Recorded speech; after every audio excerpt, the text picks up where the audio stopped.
dados atuais estimam que há entre 6 e 8 mil casos novos de lesões medulares por ano aqui no Brasil, sendo 80% das vítimas do gênero masculino, com 60% entre 10 e 30 anos de idade, segundo o Ministério da Saúde e também a Sociedade Brasileira de Coluna. São números bem expressivos que chamam atenção para alguns questionamentos. Quais as principais causas, tratamentos e as formas de prevenção? Saiba tudo no Diversidade, que começa agora.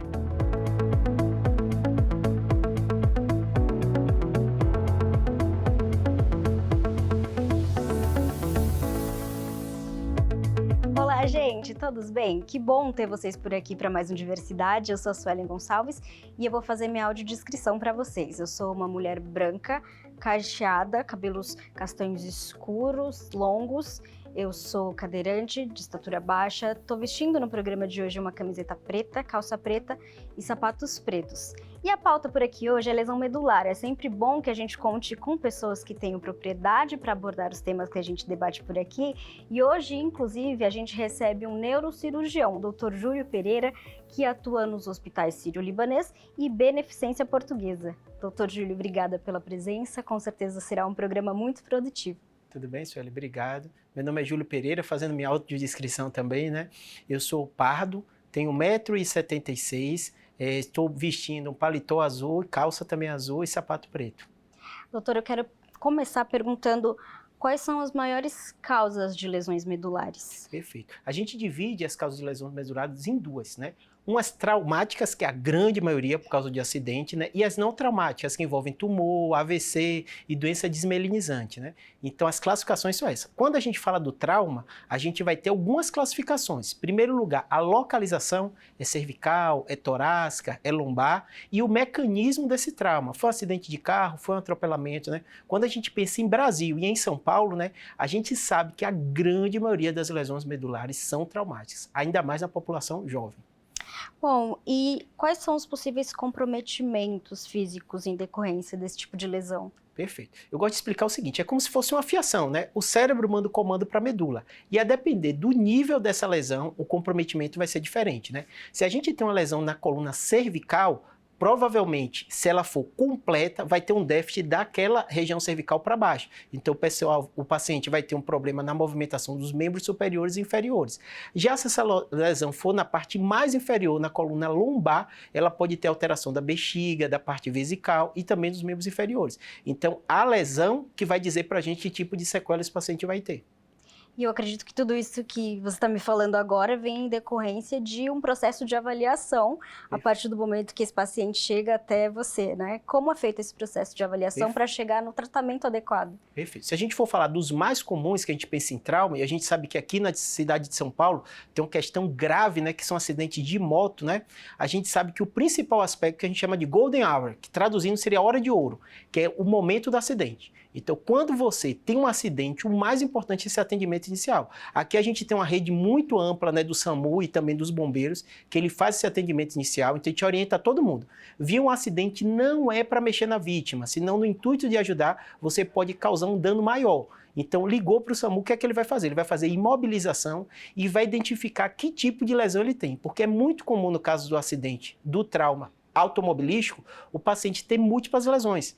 Então, óbvio, eu sou neurocirurgião, eu vou ficar preocupado com a coluna, mas antes tem que ter o cuidado com os membros. É muito comum o trauma associado à coluna cervical, torácica e lombar, com membros superiores, membros inferiores também. Se a gente está falando de moto, a gente sabe que é um risco ainda maior da lesão, porque quase um reflexo, né? Ele segura e acaba tendo lesão de plexo braquial também. Por isso que a gente vê na rua a pessoa com aquele braço, né, sem uma certa movimentação, é fruto de um acidente com moto. Eu vi que o senhor trouxe algumas coisas aqui para ilustrar justamente isso que a gente está falando, né? Poderia explicar mais ou menos? Claro. O que é que acontece? Quando a gente tem um modelo anatômico, o que é que ele ajuda? Você entender a lógica. Então, aqui estaria a cabeça, o cérebro, aqui está a parte do quadril. Então, o que é que acontece? Entre uma vértebra e outra, a gente tem o quê? A raiz nervosa. Então, quando a gente médico diz assim, um paciente tem lesão em C6, é justamente a vértebra cervical sexta, né?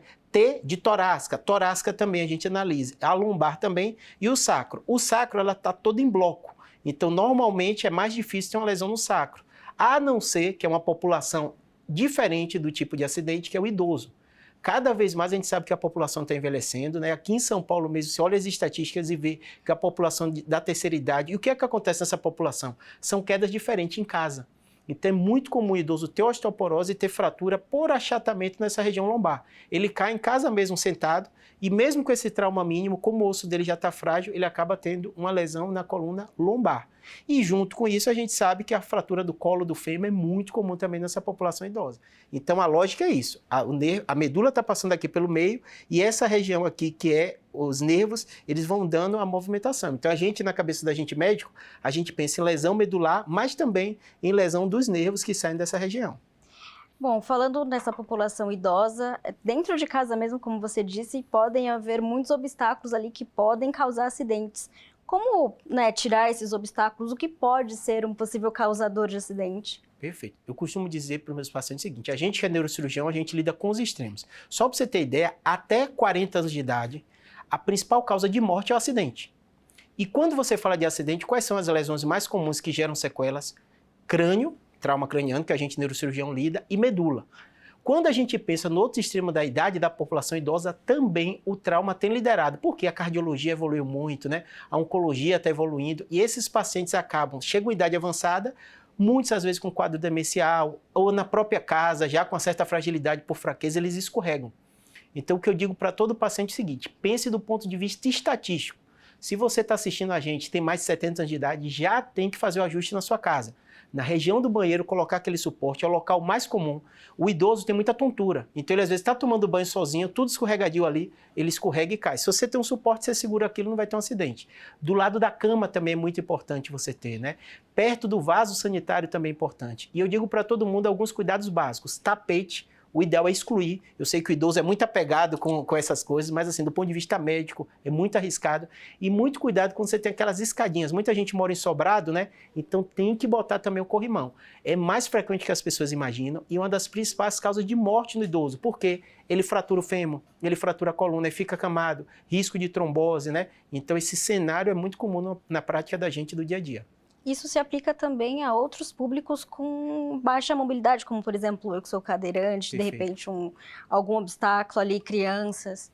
Perfeito, sem dúvida nenhuma. O que acontece, né? A casa da gente, pouca gente imagina, mas é dos locais mais comuns de ter acidente. E cada um, como você falou, tem uma necessidade completamente diferente, né? A gente estava conversando antes um pouco de começar, né? Eu tenho muitos pacientes que me ensinam, porque meu papel médico é o quê? Ver, coopera, o que faz. O dia a dia, vocês que sabem.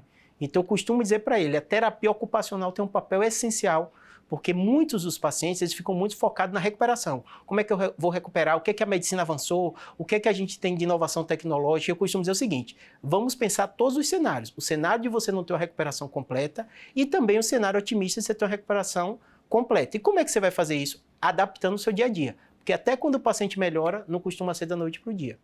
E eu ia tocar justamente nesse assunto, doutor, quando essa recuperação ela não é bem sucedida. Quais são os maiores obstáculos nessa reabilitação plena? Eu acredito que muito também vá do comportamento do paciente, né? Do quanto ele se dedica ali fazendo a parte dele. É um trabalho em conjunto.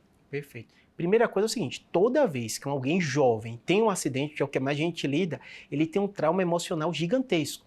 Tem uma coisa que a gente chama o estresse pós-trauma, aumenta a incidência de depressão, aumenta a incidência de ansiedade, né? E eu falo com o paciente, por quê? Por causa do próprio trauma, não é só a situação que ele está vivendo, né? Segundo aspecto é a rede de apoio. Eu brinco com todo mundo, você pode trabalhar no local que você ama, você pode ser sua profissão, mas quem nos ama de verdade é nossas famílias. Então a rede de apoio é muito essencial. Então o paciente, quando ele tem essa rede de apoio, a recuperação é muito melhor, né? E o terceiro aspecto é como vai ser essa transição. Em primeiro lugar, muito na neurocirurgia a gente tem certezas. E eu falo para o paciente, não adianta nada eu falar uma frase super otimista para você e depois você se frustrar. Então é um dia de cada vez. O primeiro aspecto da gente, que a gente falou da Golden Hour, de operar de forma precoce, é tirar a compressão da medula de forma mais rápida possível, para evitar o dano. Mas muitas vezes aquele paciente vai precisar meses para a gente ver que grau de recuperação ele vai ter. E neste processo ele vai ter que estar com a cabeça muito boa, porque um paciente com depressão, um paciente que tem com ansiedade, a recuperação neurológica dele nessa fase inicial é muito prejudicada. E também acredito que, muito nesse sentido, quando essa parte psicológica, com certeza ela é afetada, mas isso diz muito sobre o paciente às vezes não querer, né, fazer as sessões de reabilitação, não querer buscar um tratamento, aceitar ali, né, um diagnóstico, quando na verdade ele poderia avançar dentro desse diagnóstico. Então tudo começa com certeza com esse trabalho psicológico. Perfeito. E como você falou no início, desculpe te interromper, é o seguinte, é mais comum que homem, e o homem é terrível de lidar com recuperação. Mulher, vocês têm uma rede de apoio, né, por todo o machismo, tudo que acontece na sociedade, vocês acabam trocando muita figurinha, né, e conversam com... O homem não, o homem é treinado para ser o forte, para ter habilidade, então quando ele se vê numa cama, é muito comum. Isso, a gente está falando às vezes, na lesão medular, quais são as complicações mais comuns, né? Risco de escara e de ferida, então vai ter que estar alguém ajudando ele a movimentar, se ele tem um déficit completo, né? A gente tem classificações, mas geralmente o caso mais grave é o que mais chama a atenção da gente, né? Segundo lugar, as necessidades básicas. Isso é um trauma gigantesco para o homem, porque a gente está imaginando um homem jovem que de repente se vê nessa situação, né? E o terceiro aspecto é a mobilidade que você estava falando, né? Então, na cabeça dele, ele não imagina como ele vai voltar aquilo. Então, às vezes é um homem que dirige, se acidentou no carro, e como é que ele vai voltar a dirigir, né? E como é que ele vai fazer as coisas do dia a dia? E na maioria das vezes, na nossa sociedade, ainda muitas vezes o homem cumpre esse papel de provedor. Então, ele realmente está frustrado pela parte de mobilização, ele está frustrado porque mesmo quando você recorre ao INSS, tudo isso, geralmente tem a redução do ganho também, e além disso, ele aumenta os gastos, porque ele vai ter uma série de necessidades diferentes. Então, realmente, a situação, eu até falo com todos os meus pacientes, eu falo o seguinte, uma vez que você teve um acidente, vai ter aquela mobilização de todo mundo ao seu redor, depois todo mundo vai continuar a vida. E quem vai ficar ao seu redor são as pessoas que te amam, com uma carga de trabalho muito maior. Por isso que hoje a gente fala até de cuidando do cuidador, porque o cuidador também está estressado, às vezes é a esposa, e o homem está nervoso pela situação, não é culpa de ninguém, né? Então todo esse cenário que é o bastidor da recuperação medular é tão importante quanto a parte técnica.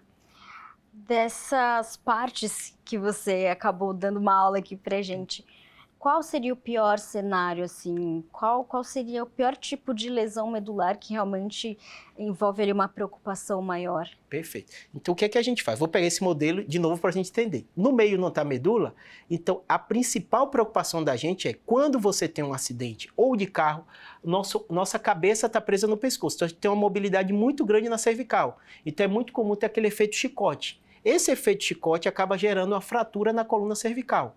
Essa é das mais graves, por quê? Porque muitas vezes o paciente pode ter uma tetraparesia ou tetraplegia.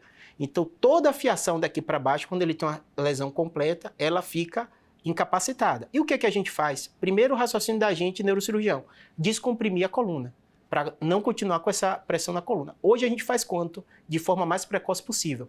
São Paulo tem uma rede hospitalar de emergência muito rápida. Por exemplo, eu tenho um convênio que pode atender no hospital melhor que tem. Eu vou para o serviço público, o SAMU na maioria das vezes vai me levar e vou ser atendido ali e estabilizado ali, porque precisa ser tudo muito rápido, e o serviço público tem essa mobilidade muito rápida de ter especialistas, né, até pelo volume, e vai descomprimir minha coluna e vai estabilizar. A partir do segundo momento, que aí vem o momento que a gente fala, né, como é que vai ser essa recuperação, que grau de sequelas vai ter, e normalmente precisa de dias. Mesmo o paciente que vai recuperar, às vezes tem a fase inicial que a gente chama de choque medular.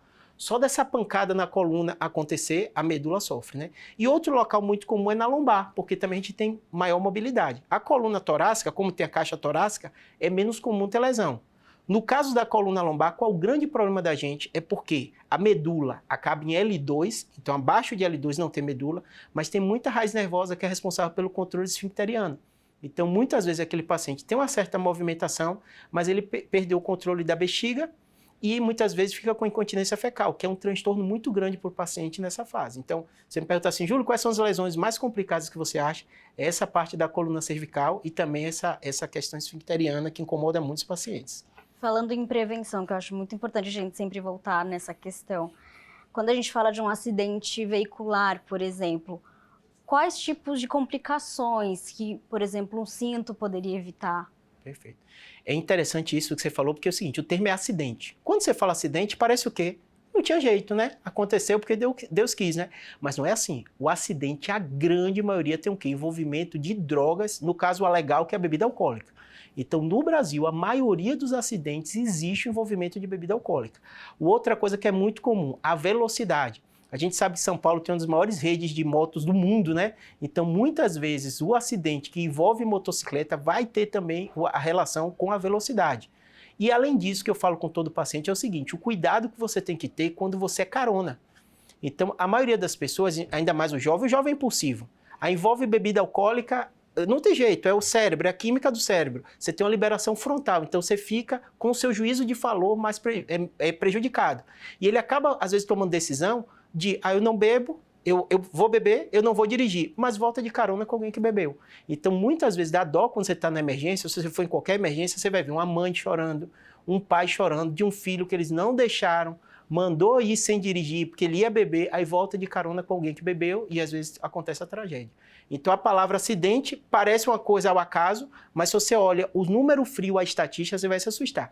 Grande parte desses acidentes, eles têm um envolvimento sim com decisões equivocadas.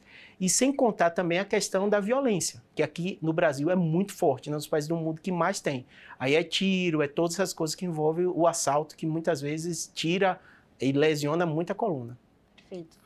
A gente vai precisar agora, doutor, partir para o intervalo para depois continuar a nossa conversa. Tem muito mais dúvidas que a gente precisa tirar com você, mas muito obrigada por ter aqui.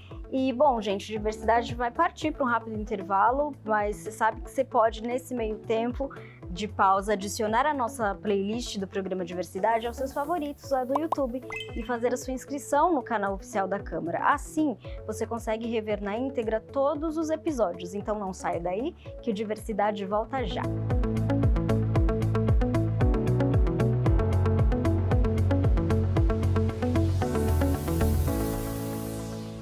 Todos os dias acontecem debates entre diferentes grupos da sociedade que se reúnem nas comissões, CPIs, homenagens e muito mais. E tudo isso impacta a sua vida.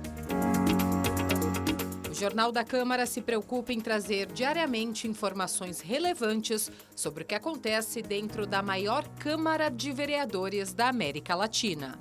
Não perca de segunda a sexta-feira, à 1h30 da tarde, ao vivo no canal da Câmara São Paulo no YouTube e no canal aberto digital 8.3. Rede Câmara São Paulo, sua conexão com a política da cidade.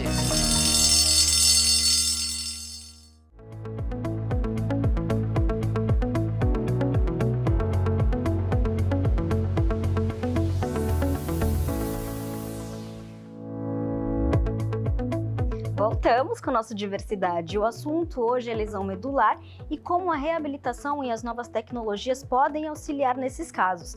Hoje a nossa conversa é com o Dr. Júlio Pereira, que é neurocirurgião.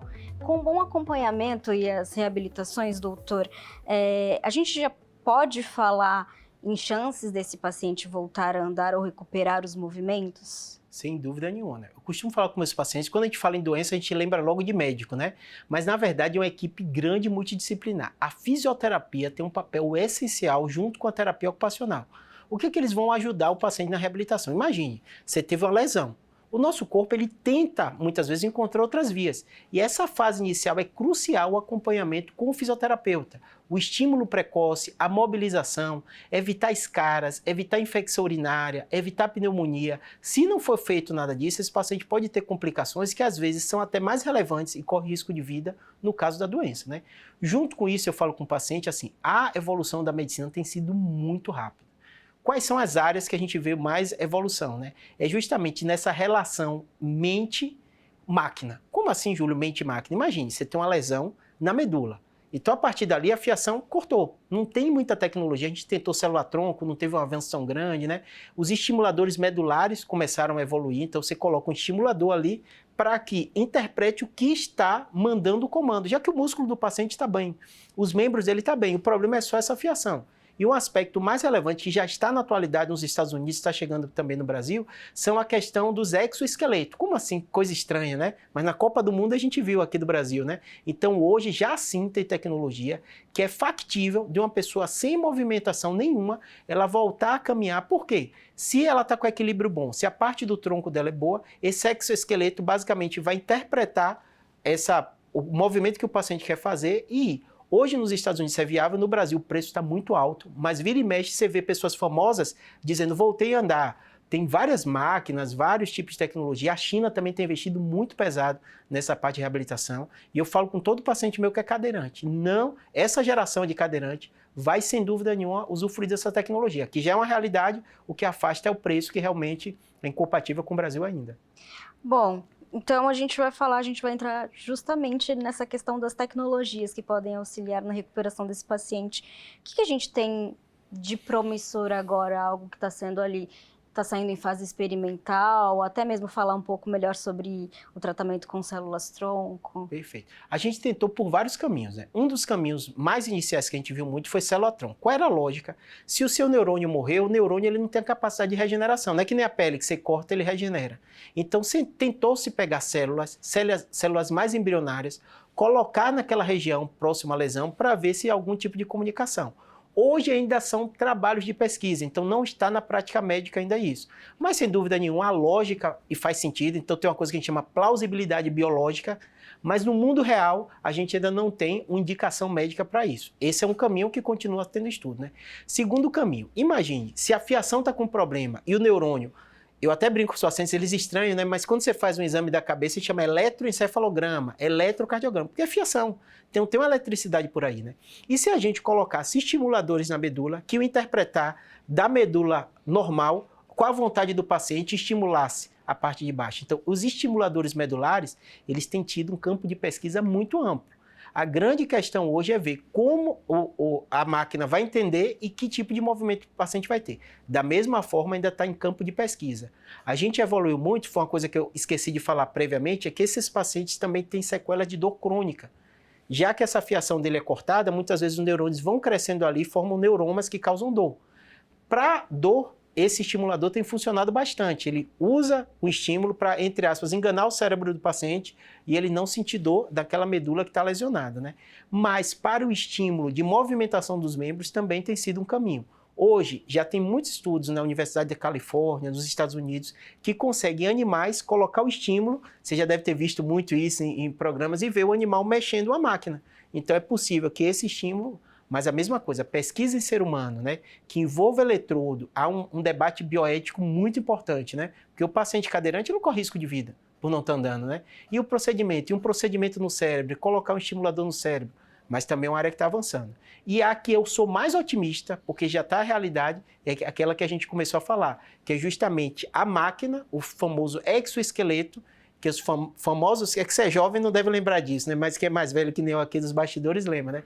O Robocop, Sim, esses filmes todos, mostrar isso, né? Que são o quê? São pessoas que vão estar com a máquina fazendo o papel dos membros dele. Isso já é realidade. Sim. Se vocês colocarem hoje em dia com o YouTube e com tudo, na China já tem grande centro de reabilitação isso sendo usado, não só para pacientes com lesão, mas também para a população idosa. Porque o grande queixa do idoso, o idoso que é saudável, é a questão da movimentação. Tem dor na coluna, tem dor do quadril, né? Eu falei no início do programa, os problemas na medula não traumático, né? Canal estreito, né? E isso já tem sido avançado muito. Inclusive, com mais força do que o paciente tinha antes. Eu acredito que um grande obstáculo para que isso vá para frente é justamente a questão externa, né? Porque não adianta a gente ter esse exoesqueleto se quando a gente vai para as ruas, de repente, não tem uma acessibilidade que prontamente dê para a gente sair sem uma questão de repente tropeçar, ter outro acidente de novo. Perfeito. Então precisa tudo corroborar, né, doutor? Perfeito. E é interessante isso que você falando, porque assim, o poder público tem um papel muito grande. Tanto que eu tenho pacientes, eu trabalho no serviço privado, né? Vários pacientes que a reabilitação ele faz no serviço público. Porque a reabilitação ela é cara, os convênios muitas vezes não fazem de forma adequada, eles dificultam muito a vida do paciente. E aqui em São Paulo tem centros de referência públicos que conseguem fazer um trabalho maravilhoso de reabilitação. Então, esse caminho que a gente está falando, né, do poder público, de mobilidade, de preço, eu acredito que a grande revolução vai vir nesses grandes centros e vão pegar pessoas com a estrutura, jovens com lesão, e sem dúvida nenhuma, acho que esse é um caminho grande a seguir. Bom, doutor, eu queria falar desse trabalho de reabilitação que não é feito apenas por um neuro, exige uma equipe ali multidisciplinar. Gostaria que você falasse justamente sobre quais especialidades estão envolvidas nesse trabalho de uma equipe multidisciplinar e qual tipo de suporte eles dão para que esse paciente supere essa lesão, né? Perfeito. A gente tem um problema nosso enquanto sociedade que a gente acaba hierarquizando e botando o médico como o mais importante, né? Então, eu sou neurocirurgião, quando eu tenho meu paciente, ele fala, Júlio, como é a reabilitação? Eu falo, é o físico que entende. é o terapeuta ocupacional que entende. Por quê? São profissionais que a lógica dele é diferente da minha. A minha neurocirurgia é muito da cirurgia, de descomprimir, ver a medicação. E o caso de reabilitação, não só o paciente, como às vezes todo o sistema, ele não vê a real relevância desse tema, né? E o paciente, eu falo com todo paciente, uma vez que o dano está estabelecido, você, na fase de reabilitação, quem vai conseguir ajudar muito a readaptar você é o fisioterapeuta e o terapeuta ocupacional. Vou dar um exemplo e você sabe muito bem disso, né? O dia a dia seu é seu, eu não tenho noção como é sua casa, como é que você chegar no trabalho, como é para você fazer isso, quais são as dificuldades que mais te incomodam. O terapeuta ocupacional, ele vai pegar o quê? Pegar a sua realidade, ver o que você gosta de fazer no seu dia a dia e vai adaptar. Por exemplo, eu tive uma paciente que ela era idosa e teve uma fratura e a maior revolta dela era não conseguir cozinhar. Parecia uma coisa tão boba, o terapeuta ocupacional conversou com a família e tal, resolveu, ela ficou feliz da vida, ela estava com risco de queda, tentando ficar em cima do fogão, tinha se queimado, entendeu? Então, às vezes, são bobagenzinhas que na cabeça da gente médico parece não ser relevante, mas que muda toda a qualidade de vida do paciente. Então eu falo com todo paciente, lesão medular é igual a um fisioterapeuta que você goste, que te acompanhe e que veja isso de forma horizontal, não só uma avaliação que às vezes os convênios outros botam um dia outro, não, tem que ser uma avaliação horizontal. O terapia ocupacional e tem um novo médico, uma nova especialidade que você falava muito pouco, chama fisiatra. O que o fisiatra faz? É um médico especializado em reabilitação. Olha que coisa tão nova que só existe aqui basicamente na USP, tem pouquíssimos centros que formam isso, mas é um profissional que na minha área de neurocirurgia, eu até brinco com meus pacientes, às vezes vocês vão para ele e nem voltam mais para mim, porque ele percebe que ele está na fase de reabilitação e tem um profissional que é especialista nisso. Doutor, infelizmente a gente está caminhando para o final do nosso programa, mas eu queria que para encerrar, você pode até se direcionar para o público se quiser, deixar uma mensagem da importância da prevenção, desse cuidado, de até mesmo prevenir essas coisas que vêm em consequência de uma lesão medular, como você citou aí, né? Escaras, problemas do trato urinário, enfim, psicológicos, como se prevenir nesse sentido? E, de fato, passar com veracidade, porque às vezes tem gente que parece que não leva tão a sério essa importância de prevenir e só vai se preocupar quando, de fato, a lesão já é uma realidade, né? Perfeito. Eu digo para meus pacientes, tem 4 etapas, né? A primeira etapa, um termo acidente dá uma ideia de casualidade, não é isso. Evite, não pegue carona com um amigo que está bebendo, né? O jovem principalmente, né? A principal causa de morte e principal causa de sequela também é um acidente. Muito cuidado, né? Segundo aspecto muito importante, uma vez que o acidente aconteceu, saiba do apoio da família, que é importante. E a família cuidar da sua saúde. É muito comum burnout, depressão e ansiedade dos familiares. Há uma sobrecarga para o paciente e para os familiares também. Então, ter uma rede de apoio é essencial. Até brinco com meus pacientes. Já criou o grupo de WhatsApp? Eles estão ainda recuperando. Eu fiz, tem que criar, porque são as pessoas que nos amam, não é no trabalho, nem em nenhum lugar, é dentro de casa mesmo. Então, esse apoio é muito importante. Terceiro aspecto que eu digo para o paciente. Hoje em dia, no serviço público, aqui de São Paulo, tem centros de referências mundiais. Então, é muito importante você procurar. Hoje, com o Google, você procura esse centro e tente estar nesse centro de reabilitação. E quarto, a rede de apoio de pessoas portadores de algum tipo de deficiência parecida com a sua. Eu falo com meus pacientes, falo assim, o que você vai passar? Eu nunca passei. Eu sei a parte técnica. E eu canso de ter pacientes que realmente se reinventam na vida, não por causa de mim, não por causa da minha cirurgia, que ele começou a encontrar pessoas com a situação parecida com a dele e deu um novo norte na vida dele que ele nunca imaginou. Então eu falo com o paciente do seguinte aspecto, né? A gente médico bota muito déficit. Tem déficit disso, tem déficit daquilo, você não consegue mobilizar. É o nosso papel de fazer isso, né? Mas muitos desses pacientes, dentro desse contexto de déficit, ele encontra uma nova vida que eu, Júlio, neurocirurgião, que não passo por isso, não tenho a mínima noção. E só ele ter em contato com um grupo de portadores dessa patologia ou de outras patologias, isso vai ajudar muito ele. E geralmente nesses centros são onde eles encontram. Doutor, eu quero te agradecer demais pela presença, pelos esclarecimentos e deixar também, é óbvio, o convite para que você volte, com certeza, com mais outras pautas. Tenho certeza que tem muito a acrescentar para nós. Obrigada. Tá bom, muito obrigado. Gente, o Diversidade está terminando, mas você pode continuar nos acompanhando toda sexta-feira por aqui. O programa começa 13h, então não se esqueça, tá bom? Ah, e também aproveite para seguir o nosso Instagram, @Câmara São Paulo, tudo junto, para não perder os nossos conteúdos, programações e atividades no Legislativo paulistano, ok? Rede Câmara São Paulo, sua conexão com a política da cidade.